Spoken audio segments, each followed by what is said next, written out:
Hey everybody, it's Mark again, and see what I have here.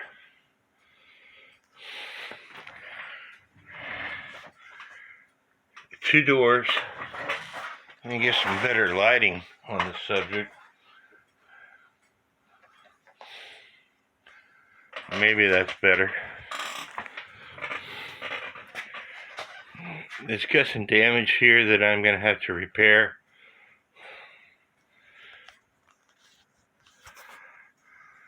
It came with a topper. Here's the topper. Somebody tried to repair it, but I'm going to have to make that look better.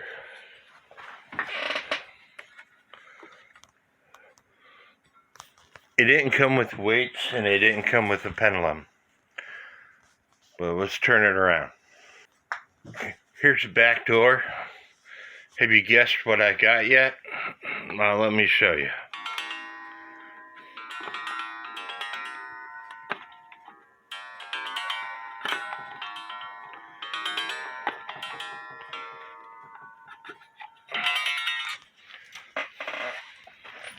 Hubert Herr cuckoo quail clock. Bellows are in really good shape.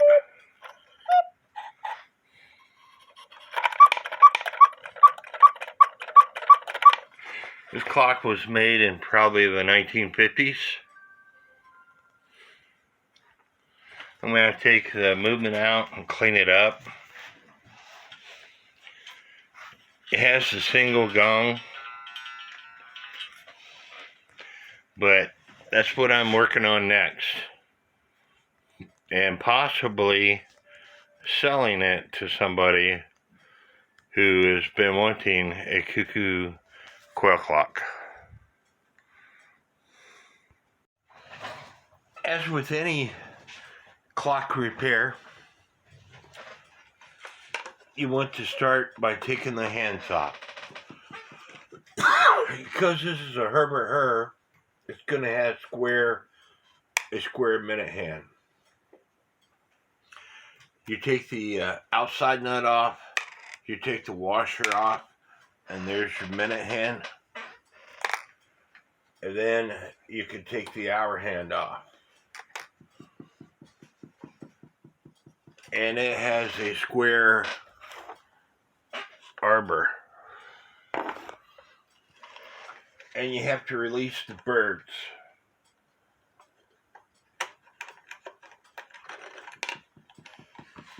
Both the cuckoo and the quail. Now these birds do not have the articulated wings as with an antique cuckoo quail clock or cuckoo clock in general. You also have to take the chains out. So release the hook by grabbing a hold of the chain link and then twisting the hook, and your link comes off. Now this one for the quail is stuck, so I won't be able to take that out.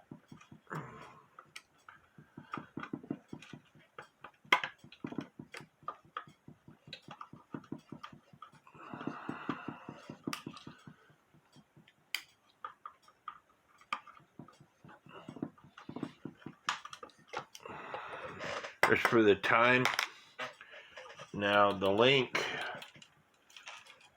stayed with it, but I was able to get it out. Now these chains are all wrapped up, so we'll have to worry about that later. And the cuckoo link is too far up, so we're going to activate the cuckoo with the side door here. You push this lever while pulling on the chain, and the cuckoo will activate.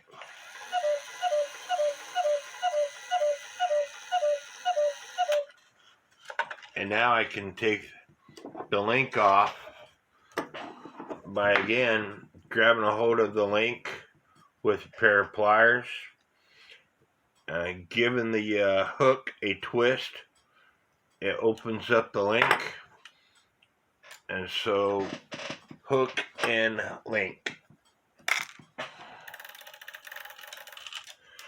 Now I have to take the cuckoos out. Always start with the high note lift lever, which is typically on the right side of the clock as you're looking from the back.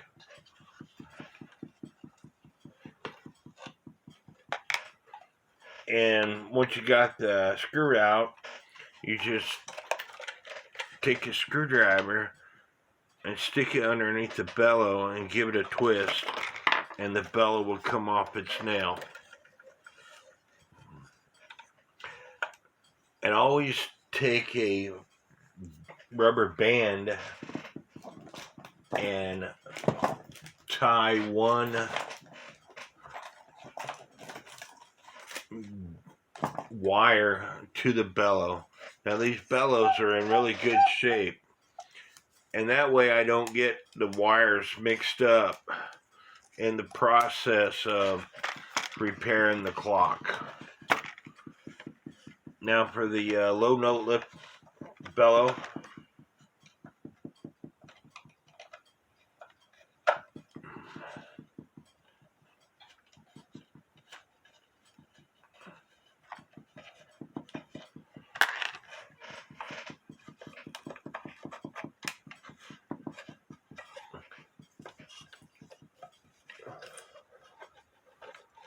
the low note lift bellow typically has a wire that lifts the bird's tail.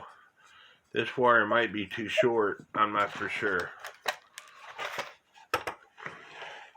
And I always take the pendulum leader wire out also, because I don't want to bend it.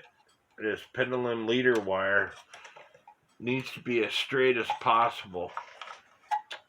That's not how you adjust the cuckoo clock. This one's bent, so I'm going to have to straighten it out.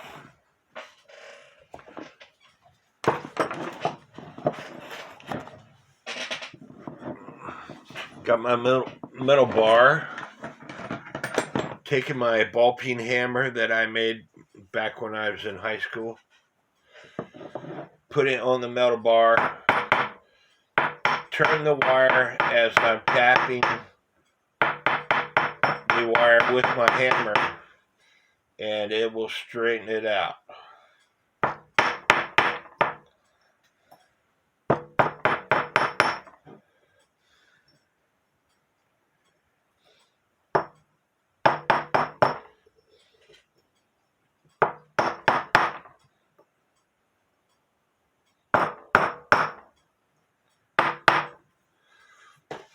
That's about as straight as we're gonna get it.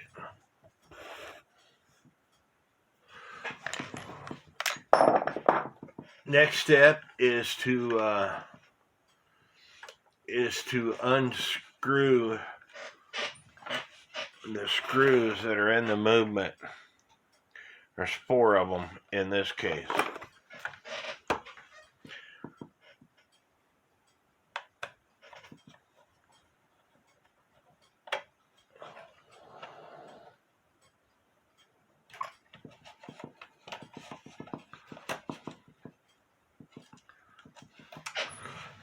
So I'm gonna go ahead and unscrew the rest of the screws.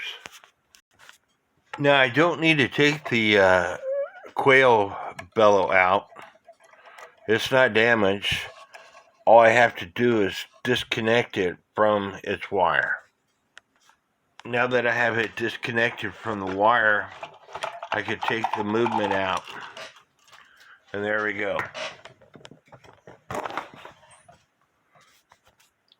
And this chain for the quail was stuck, so I have to unwrap it and get it unstuck. And that is the only thing that was stopping the quail from playing was the chain was stuck. I'm going to move this case out of my way.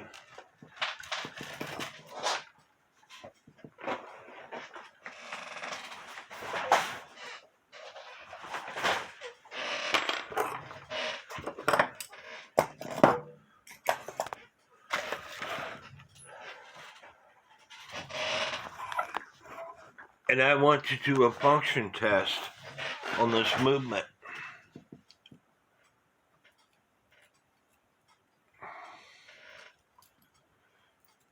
Turning the, with the Hubert Herr, because it has these two pins on it, it's going to cuckoo on the half hour and the hour.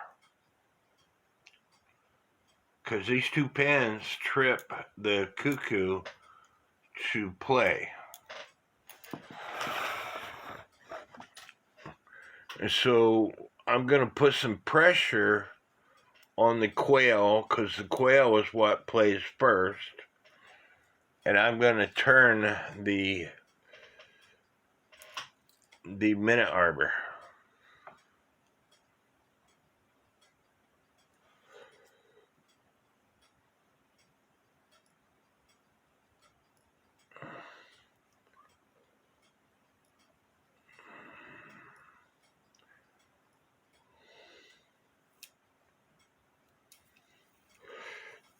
If I turn it the right way, as far as a great wheel, we'll see that it works. And that just tripped the cuckoo, but because I didn't have any pressure on it, the cuckoo didn't play. So I'm going to turn the minute arbor again.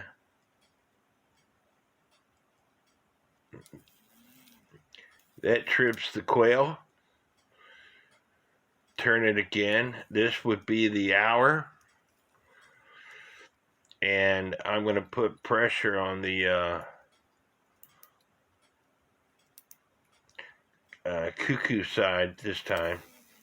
And there goes the cuckoo.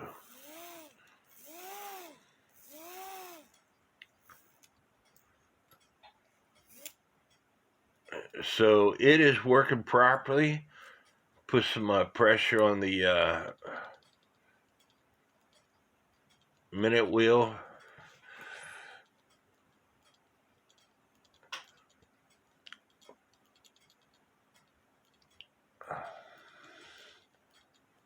Now there is some play in the bushings, but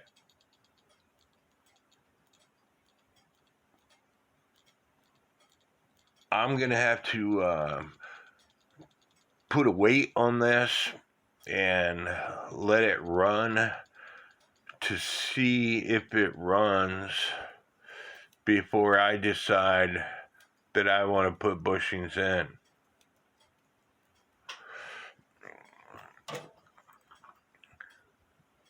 There is some play right here in this pivot hole.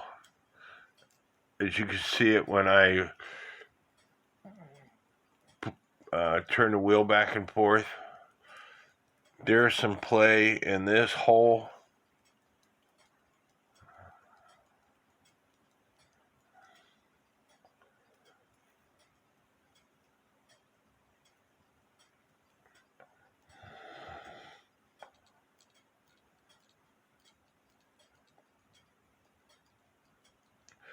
There is some play in this hole and this hole. So I might be putting some bushings in because I have somebody who wants to buy, or possibly wants to buy, this clock off of me once I get it up and running. And I don't want them to have any issues with it after it leaves my house.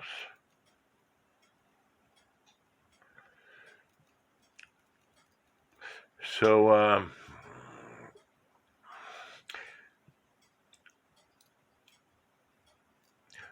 going to show you what happens and how the clock is tripped. This lever right here is very important because it trips the quail. This lever right here. You see the quail coming in and out? But what trips the cuckoo is these two pins. As the quail rotates, and we're going to do it again and get to the end here.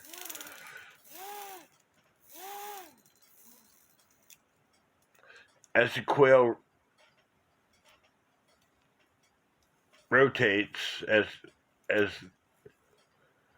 it functions, and my fingers were in the way, so let me get my fingers out of the way.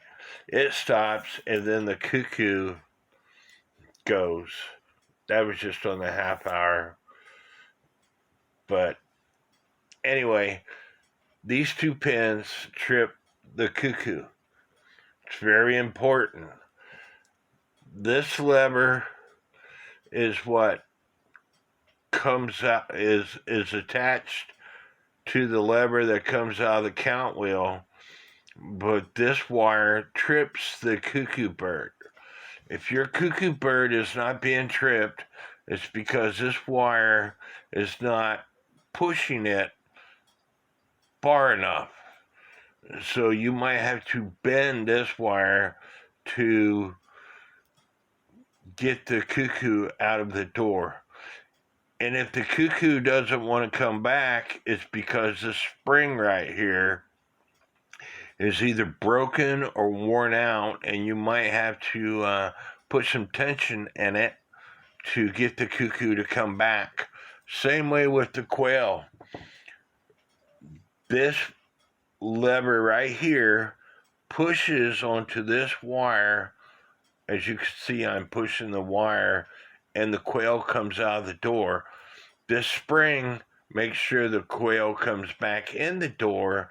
So if he's not coming back in the door, he or she, whatever gender it is, it's because the spring is broken or is worn out or it needs more tension in it. And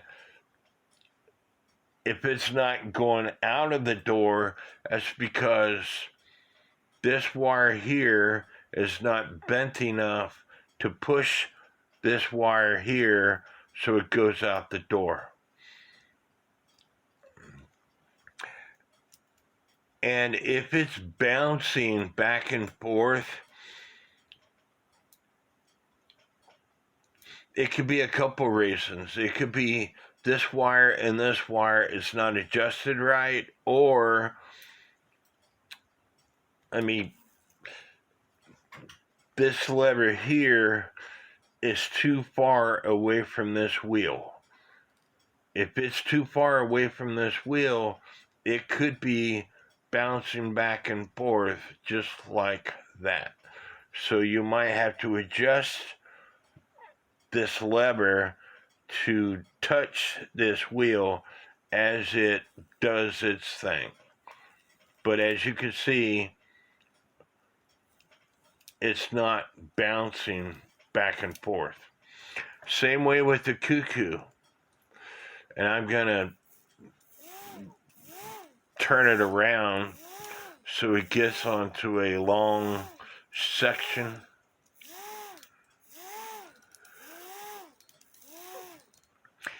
If this lever right here is too far away from the count wheel, the cuckoo bird will bounce back and forth because this lever is too far away. Or if this wire and this wire are bent wrong, and I'm going to see if I can bend it. See, in this case, I got to bend it some more. Stand by. I bent it too much.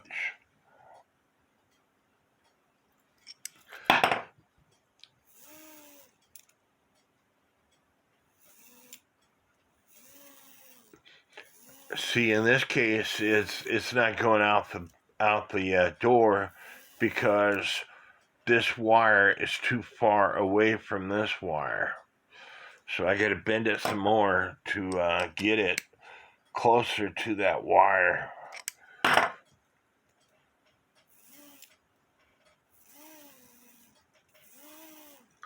It's still not going out the door because I don't have it close enough to the wire.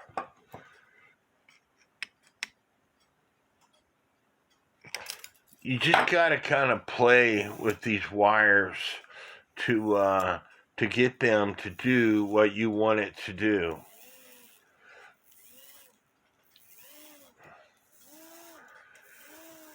So I need to take this movement apart and clean it and probably put bushings in it.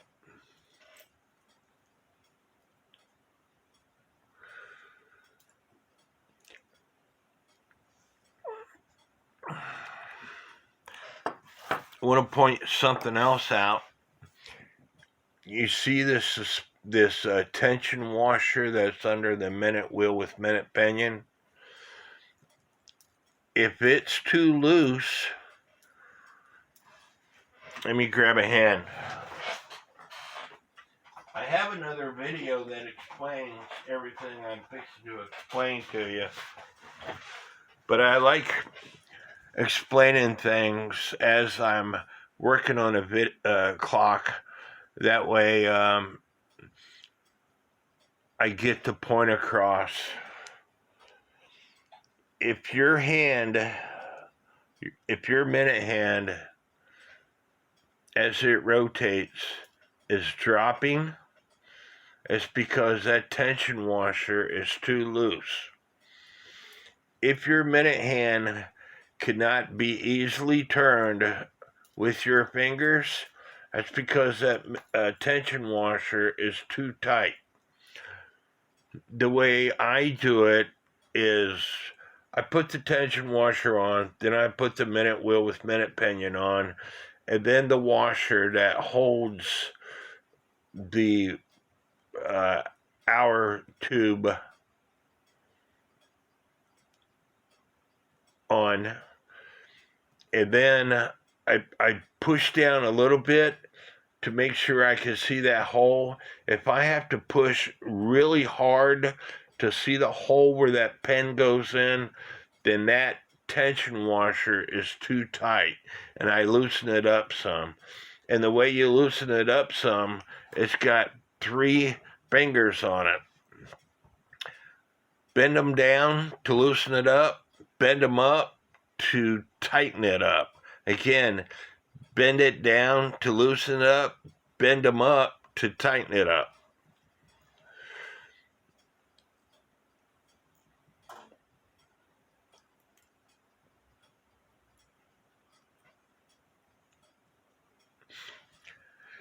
And one last thing, there's pens underneath this this wheel here that trips the quail bird.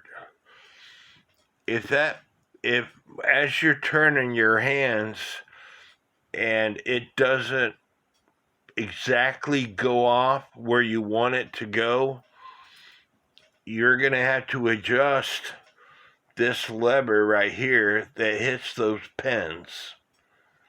That is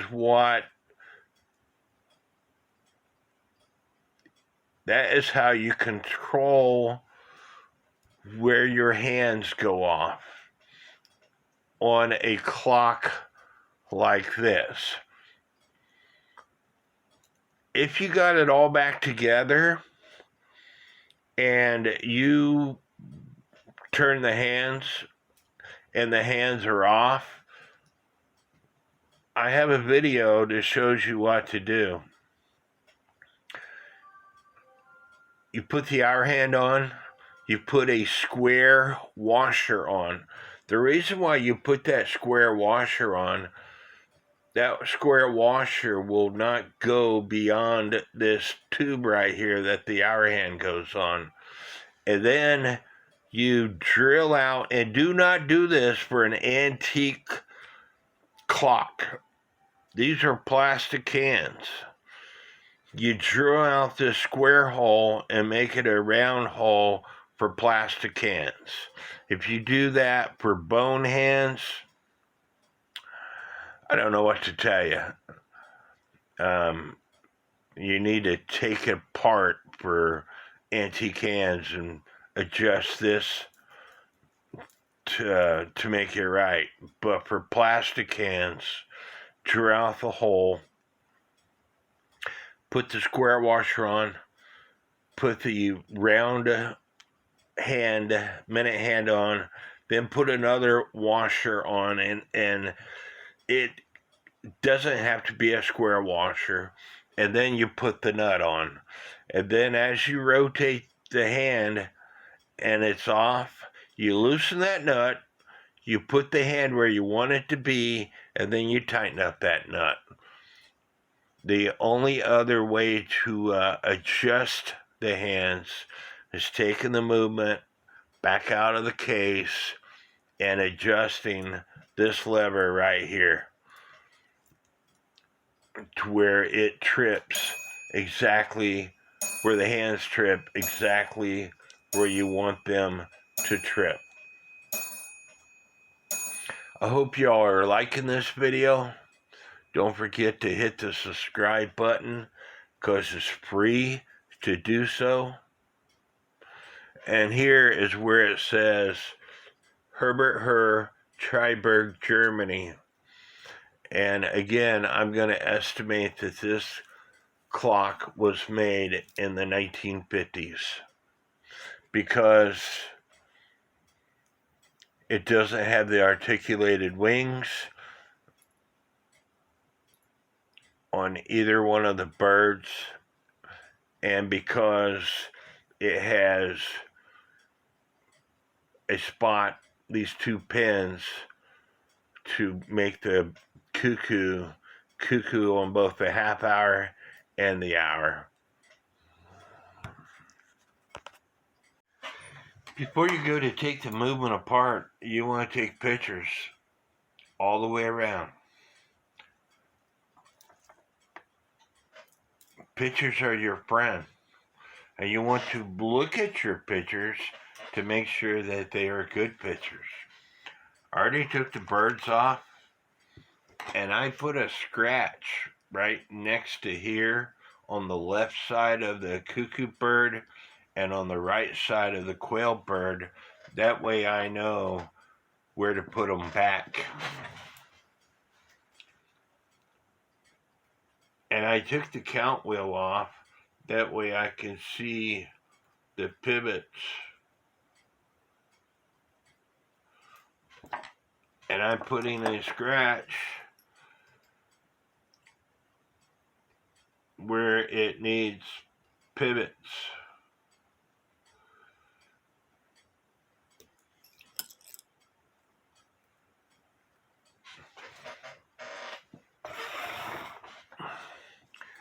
You can see that the third wheel warning pin and the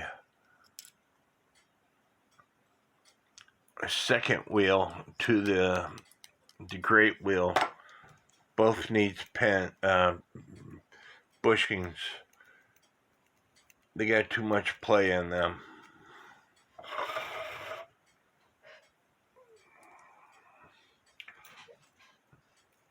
So I'm looking on the front now to see if anything needs bushings.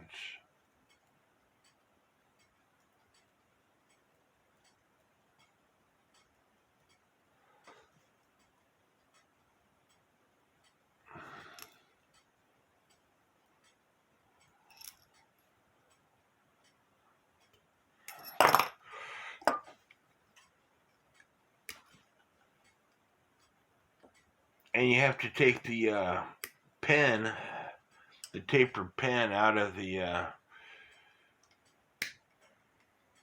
minute arbor. Sorry.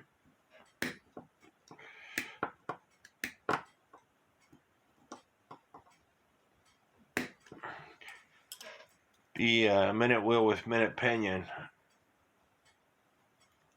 And sometimes it's hard to see which section is tapered. So you try both ways.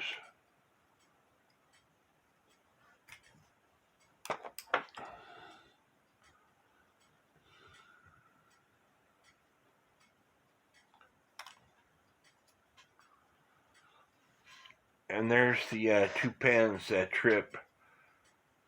Sorry, the 4 pins that trip the quail.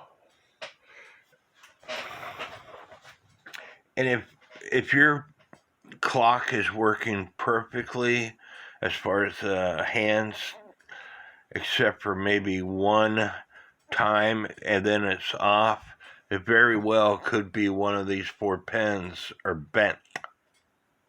So you might have to straighten them out.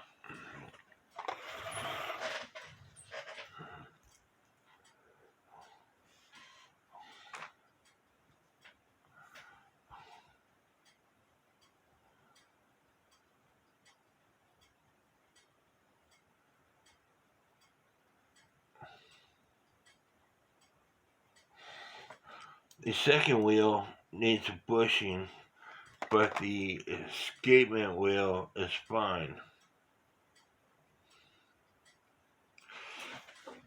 And you see how much dirt is all and grime is all over the place?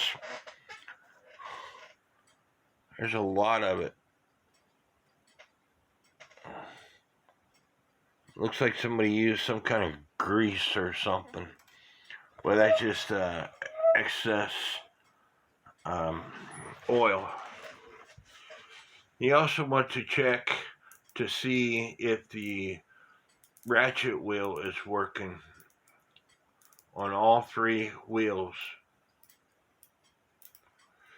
and that they are easy to ratchet, because you wouldn't want to have to strain to pull one chain and the others are fine.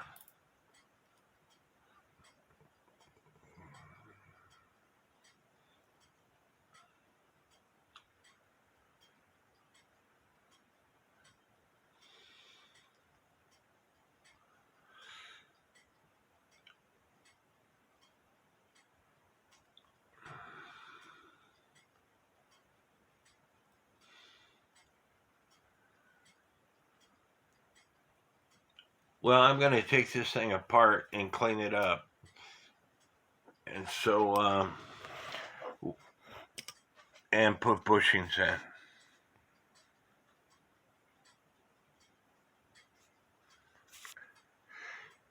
Now the quail side gear stayed with it because of this section here, and I'm not going to take that off.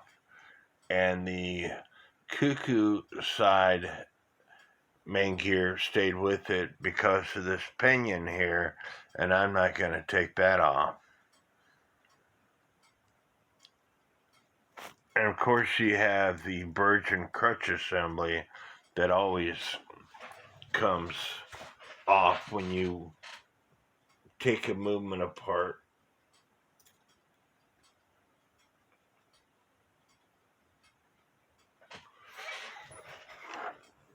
But this is what you have left.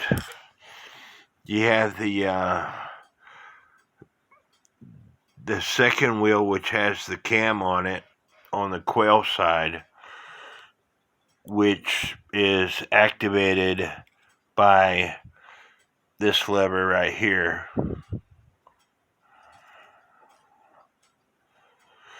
And then you have the third wheel with warning pin and then the ply. So we'll take those off.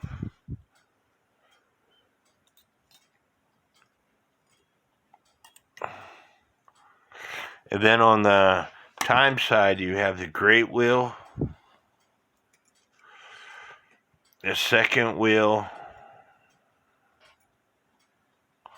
the escapement wheel, and the virgin crutch assembly.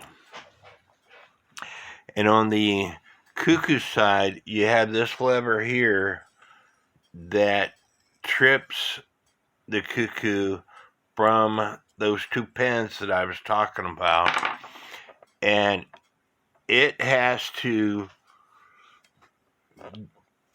this curved arm on it that goes on the top of the second wheel that has the cam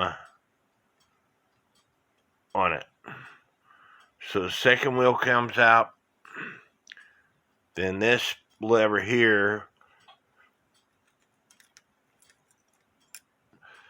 and this lever here, which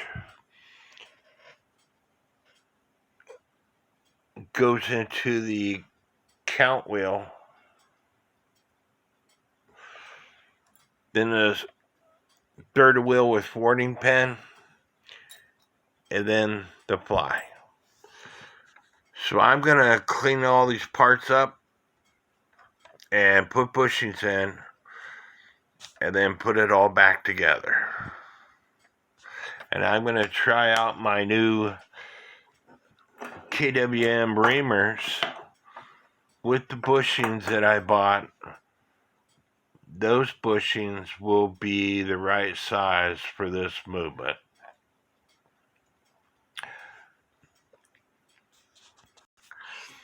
I say they should be the right size. They're L07s. I got L07s, which takes the number 1 reamer. And then I also bought L12, which is a little bit bigger. And I want to say, stand by and I'll tell you. I downloaded this KWM picture on my computer. The L7 takes reamer number 1, and the bushing diameter is 1.0.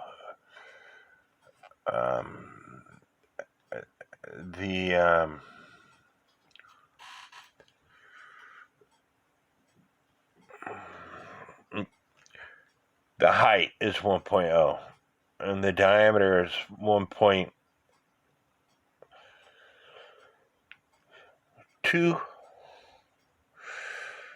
and the reamer is 1.18.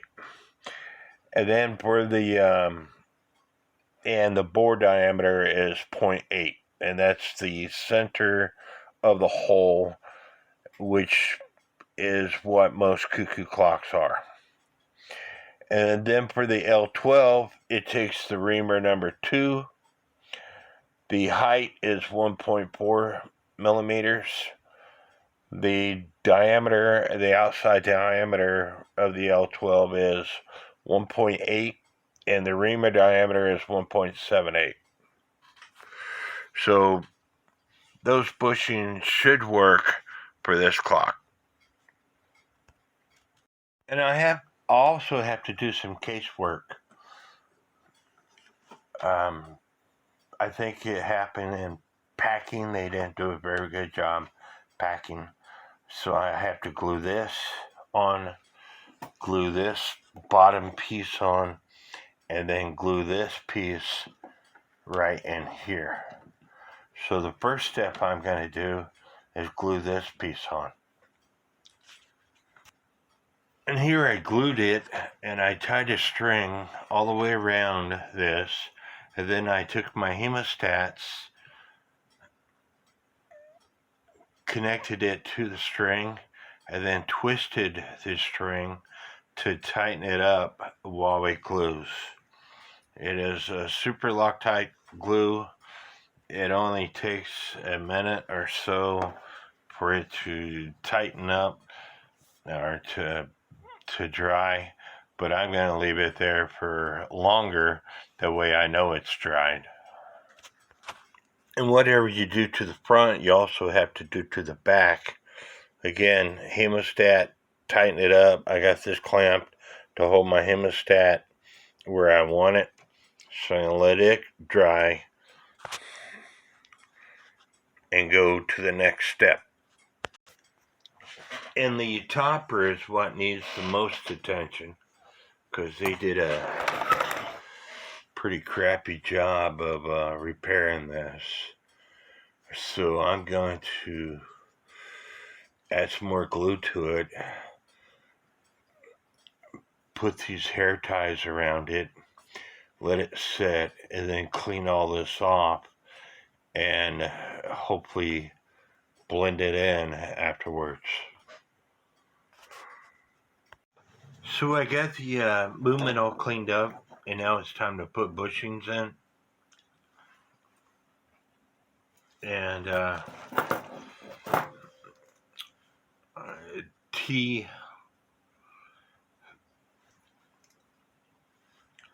this is great wheel, and this would be T1 or T2, whatever you want to call it. Great wheel, second wheel, third wheel being the escape wheel. Both the second wheel and the escape wheel needs bushings. Measuring the diameter of the pivots, and they are 0.8 millimeters. So the L07 should work. L07 diameter is 0.12 millimeters, and the diameter of this pivot is about 0.12 millimeters. So it takes a KWM number 1 reamer. So the holes are not oblonged, so I should be able to just put the reamer in and start reaming away, making sure that you stay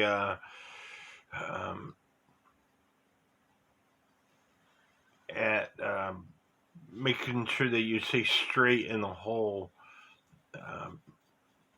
parallel to the plate.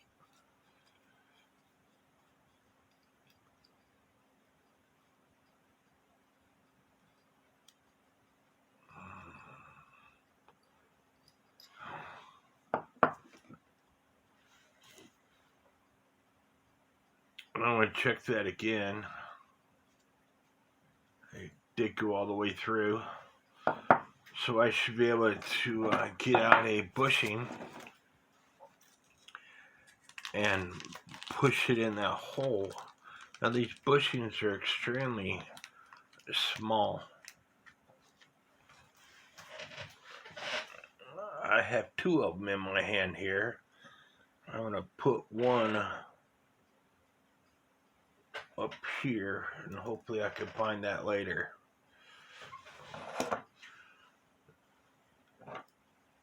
So now to put it in the into the hole that I just reamed out,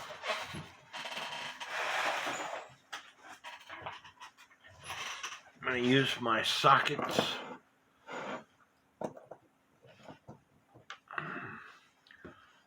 And I'm going to have to do this off camera, as it is so small. What I'm going to do is put the oil sink on the outside of the plate,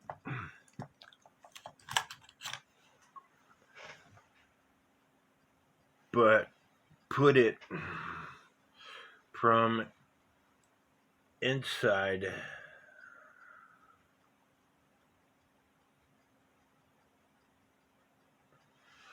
but like I said, it's so small I'm going to have to do it off camera.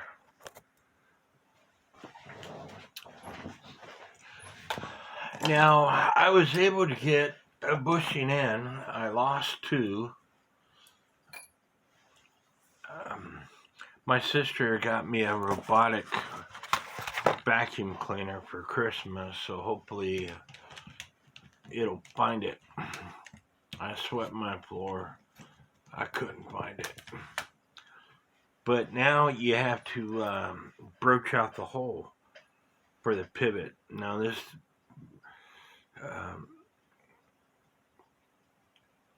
cutting broach is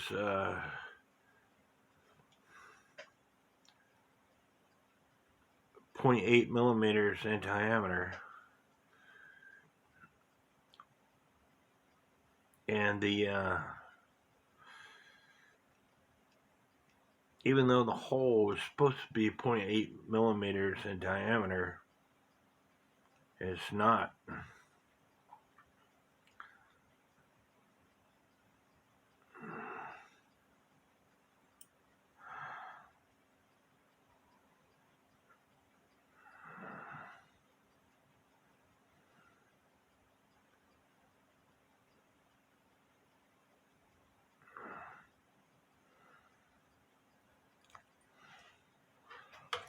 And I want to try it ever so often to see if it's starting to fit.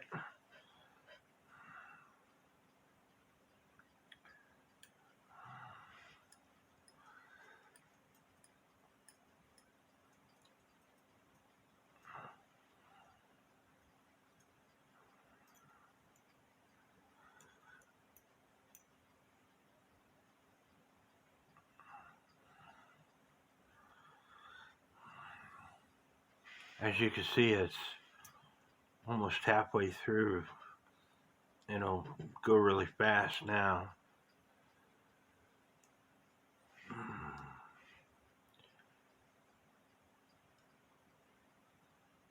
And as you can see,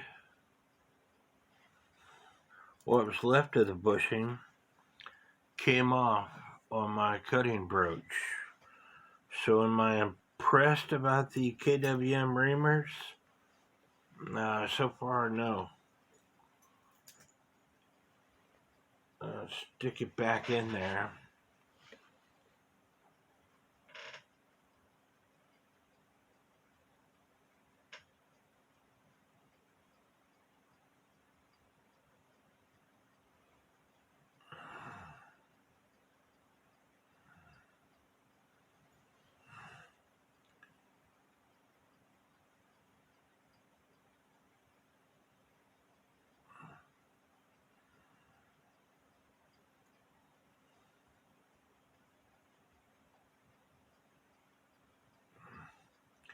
You know, I told you in my last video said that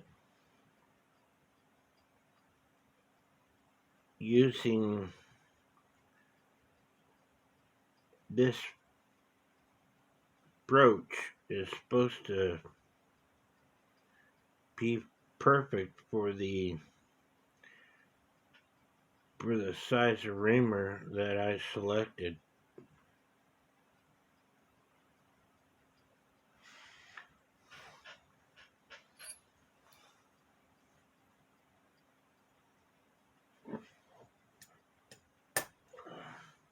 That this bushing is supposed to be perfect for the size of reamer that I selected, and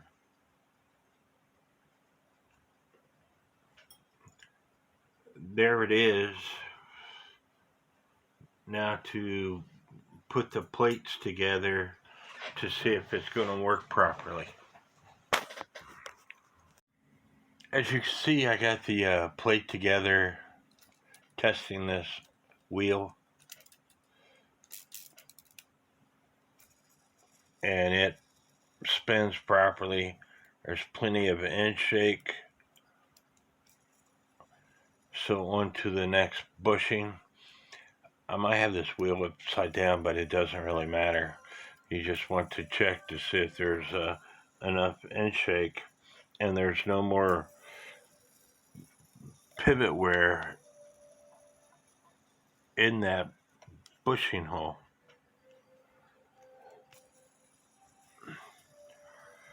I'm still not too impressed about the KWM bushing setup yet. It might be because I was pushing on the cutting brooch too hard, and that's why that bushing came out.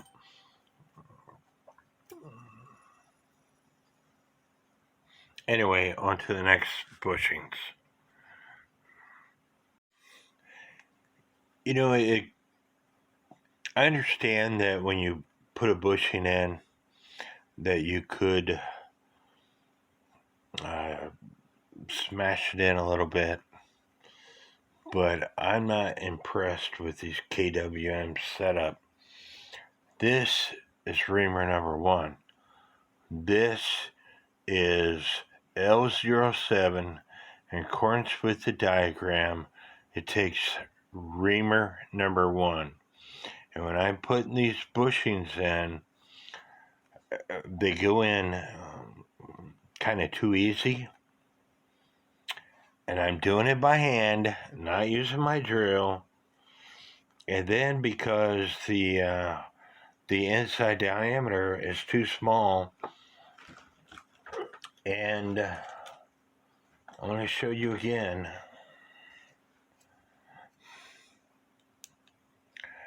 The diameter of the pivot is 0.8. All the way around, 0.8. So taking a cutting broach, even if I use the smoothing broach, the bushings come out. I've had to put super glue in every one of the bushings that I put in.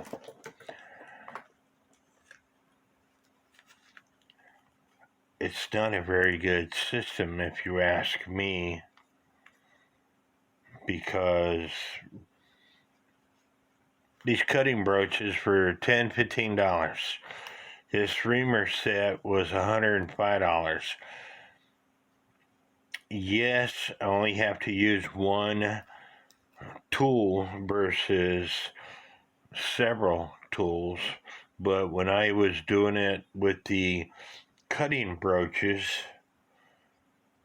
90% of the time they stayed in. Every one that I put in this movement so far, when I went to broach out the hole, which you're supposed to do afterwards, they come out onto the cutting broach. So again, I'm not too impressed with the KWM system. Maybe I just need more experience at it, but right now I'm not too impressed. I do like the fact that you only have to use one tool, but I don't like the fact that the sizes of these bushings, the outside diameter is too small for the number 1 reamer. The number 1 reamer should have been maybe a 1 millimeter smaller than what it is, or the outside diameter of these bushings should have been 1 millimeter larger. Just my thoughts.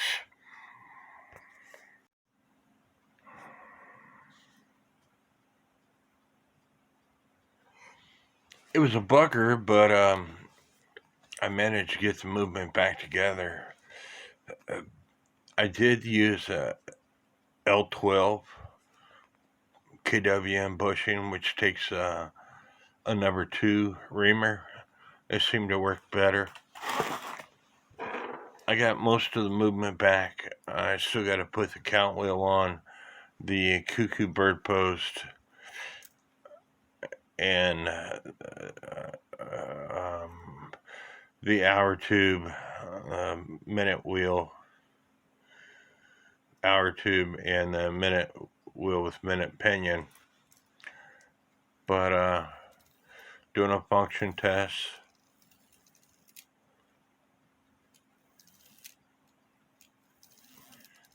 A quail is working just fine.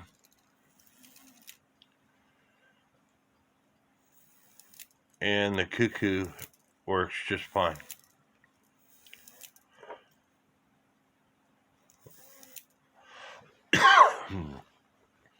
There are, and I want to mention this again,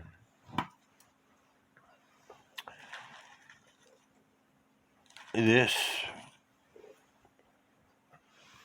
lever here on both sides has a spring. Now this spring is used to push that lever down into, in this case, the count wheel, but in this case, the cam and this cam. There's a spring right here that sits on top of this arbor to push it down. Without that, it's possible that your quail will continue to run, or your cuckoo on this side will continue to run. You see with me pushing it how it easily goes back down. In this case, this wire comes from here, and because this is a Hubert Herr, this wire comes from here, it goes along this lever, and it goes in this hole right here. And over here on this side, it just goes on top of this lever here. You should be able to see it right here. There's the spring that I'm talking about. Like I said, without those, your quail could continue to run because it pushes that down.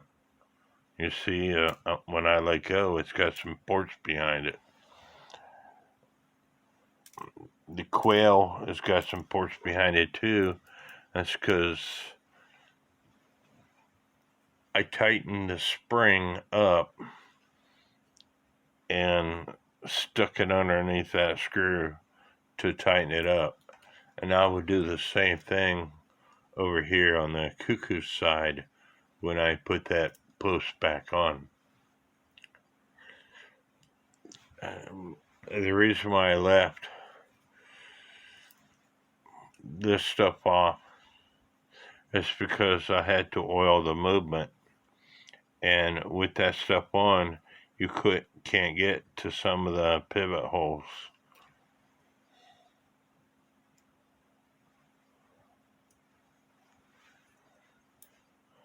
But anyway, we are getting there. Clicks work just fine. When I put some light pressure on the great wheel on the time side, the version crutch assembly starts swinging away, and that's what you want.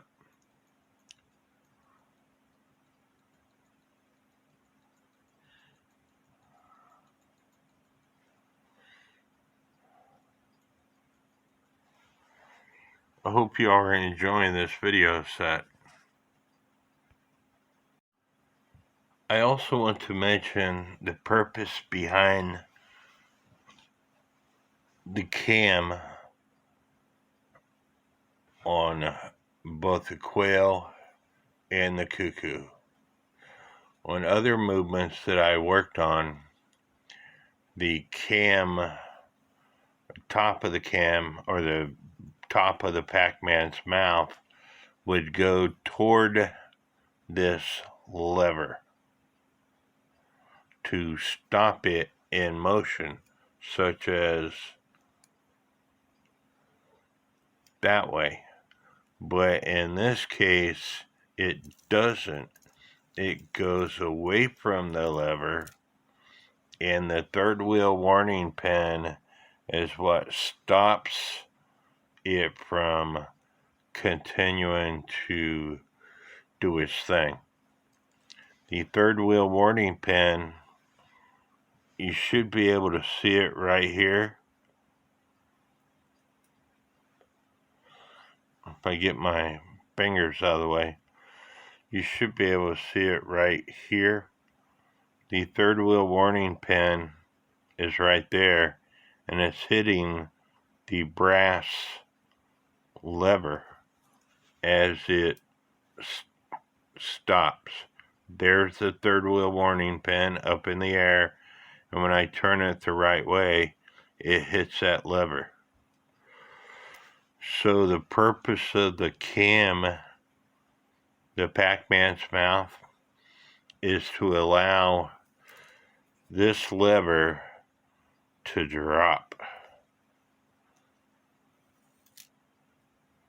Just like that.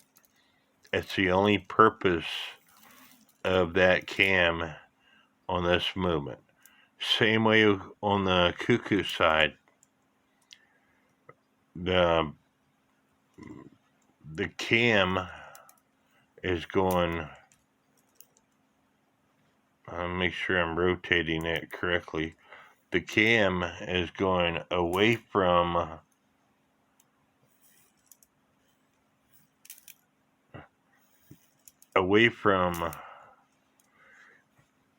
this lever, and the third wheel warning pin is what stops the clock from continuing to cuckoo. And there's the third wheel warning pin. And when I turn the great wheel the right way, it comes down and hits the shaft, the tab that's on this lever right here. On my Alexander Fleet clock, the cam went in the direction of the flat spot on the on this lever that makes it cuckoo. But on this clock, it goes in the opposite direction. It doesn't go toward that flat spot.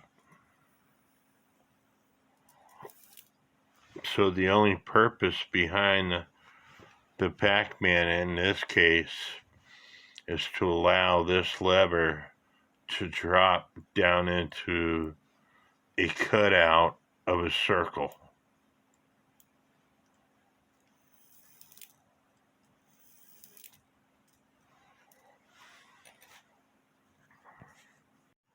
Here I have the clock all back together, well, the movement all back together, and as you can see, the cuckoo does a good job of coming in, and so does on the quail.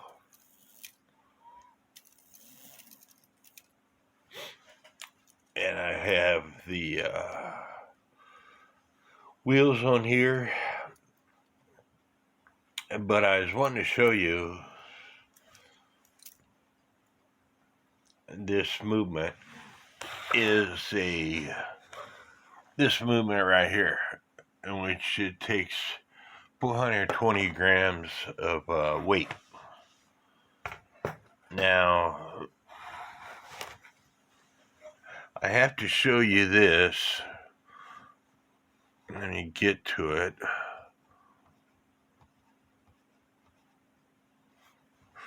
All these diagrams are taken from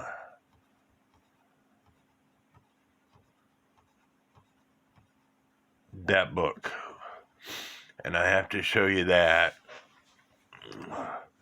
so I'm not violating any copyright. But anyway, it takes 420 grams of weight. That's exactly the movement that I have, which is, they should have said it's a cuckoo quail movement, is what they should have said. But maybe it's because it could be used for other things. I'm not for sure. But anyway, it's time to put the chains on this thing and test it out. As you can see, Virgin Crutch Assembly is working just fine with very little pressure. Now here I have the movement on my stand. It is level this way and this way. And I have a 420 weights on both the cuckoo and the quail, but I have a 320 weight on the time side, as I just wanted to see if it would run with 320 weight.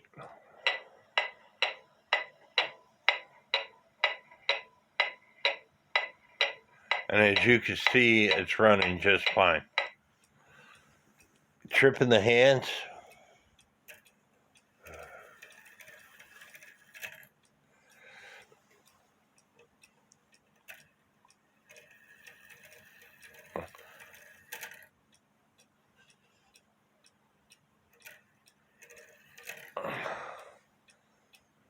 I see right now I'm going to have to tighten up the hand.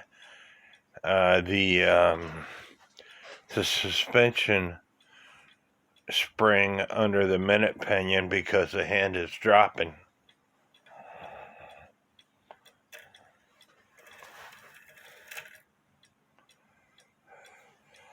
And for whatever reason, it did not cuckoo. And I think it's because the sliver didn't go up high enough.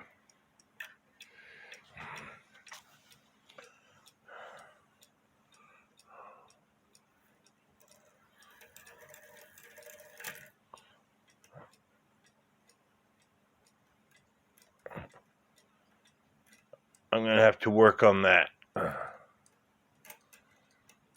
I put this lever on after I had the movement all back together. So I'm going to have to figure out what I did wrong there. But this is the reason why we do these function tests, to make sure everything is working properly.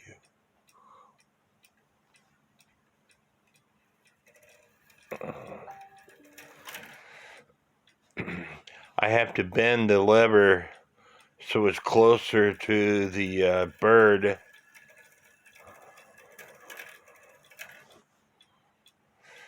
But anyway, it is ticking away.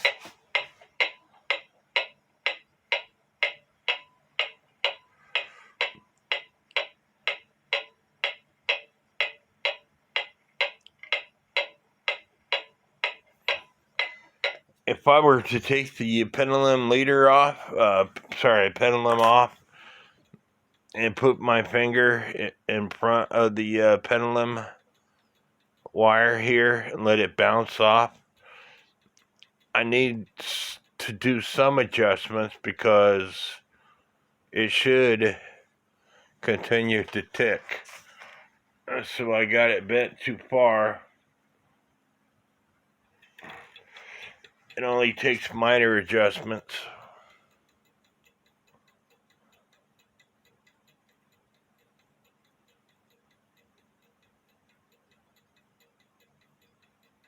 I think that's got it. The clock did not come with a pendulum or with weights, so I'm providing those.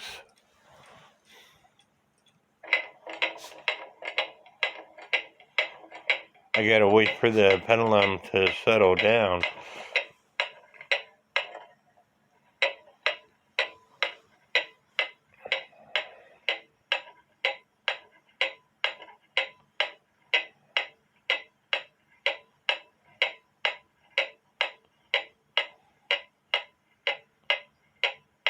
Seems a little off to me, but my hearing's not the best. We'll find out. We'll leave it running.